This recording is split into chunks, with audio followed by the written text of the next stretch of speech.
I'm gonna be real with you for a second. I've been there, sitting across the room from someone I liked, completely freezing up, saying something dumb, and then replaying that moment in the shower for the next 6 days straight. If you've ever done that, this is for you. Because here's the thing nobody ever told me growing up. Getting your crush to like you back has almost nothing to do with how you look, how much money you have, or whether you're the funniest person in the room. It has everything to do with psychology, with how you make them feel, with tiny, almost invisible signals you send without even knowing it. And I found out the hard way that most people are sending the wrong signals. Not because they're bad at this, but because nobody ever taught them the right ones. So today, I'm breaking it all down. These are real psychological principles, and if you use even 3 of them consistently, don't be surprised when your crush starts finding reasons to be around you more. Let's get into it. Trick 1, the exposure effect. I used to think that playing hard to get was the move. Disappear for a week, act unbothered, be mysterious. Myself, I would literally avoid my crush just to seem cool, and it backfired every single time. Here's what psychology actually says. The more someone sees you, the more they like you. It's called the mere exposure effect.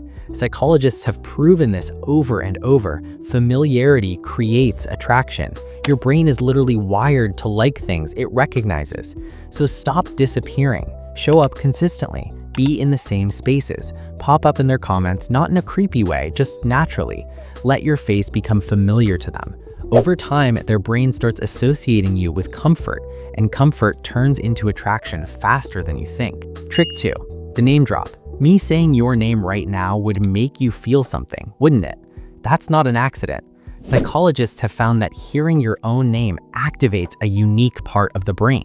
It signals importance, it signals connection, it makes you feel seen. So here's what I started doing. I began using my crush's name naturally in conversation, not in a weird salesman way, just organically. That's actually a really good point, name. Or, I feel like you'd love this, name. It sounds so small, but the effect it has is almost scary. It creates an instant sense of intimacy. Their brain starts associating their own name, something deeply personal, with you. And that association builds attraction quietly in the background without them even noticing. Trick 3, the mirroring method. I used to wonder why some conversations just feel electric while others feel like a job interview. The answer? Mirroring.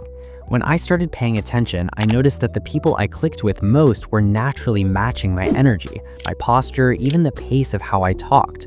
And I was doing the same back without realizing it. Psychologists call this behavioral mirroring, when you subtly copy someone's body language, the way they lean in, cross their arms, tilt their head. Their brain subconsciously reads it as deep connection. It says this person is like me, and we are hardwired to be attracted to people who feel like us. So the next time you're talking to your crush, don't perform, just match. If they slow down, you slow down. If they get animated, you get animated. Keep it natural, keep it subtle, and watch the conversation shift into something that feels genuinely different. Trick 4, ask them for a small favor. This one feels completely backwards, I know.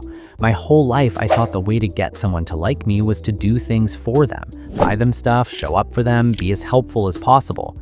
And then I learned about the Ben Franklin effect. Benjamin Franklin himself noticed that when he asked a rival to lend him a rare book, that person became friendlier to him afterward, not because Franklin did something for him, because he asked for something. Here's why it works. When someone does something for you, their brain needs to justify that action, and the easiest justification is, I must like this person. Doing a favor creates a sense of investment, and investment creates attachment. So ask your crush for something small, help with a recommendation, an opinion on something, a favor that's low stakes but personal. Their brain does the rest. Myself, I've used this and watched someone's entire attitude toward me shift in a single conversation. Trick 5, the vulnerability loop. I used to think showing weakness was the worst thing I could do around a crush. I thought I had to be polished, put together, impressive at all times. Myself, I would panic if I said something awkward. I'd try to recover immediately, which only made it worse. But here's what I learned. Vulnerability is one of the most powerful attractors in human psychology. Not trauma dumping on a first conversation, not oversharing, just being genuinely, imperfectly human. Researchers call it the pratfall effect.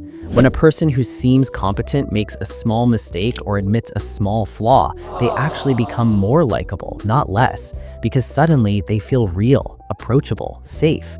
So the next time something awkward happens, don't panic. Laugh at it. Own it. Say something honest. I honestly have no idea what I'm doing right now. It's different than trying to fake it. And your crush's walls come down in a way that no amount of impressiveness ever could.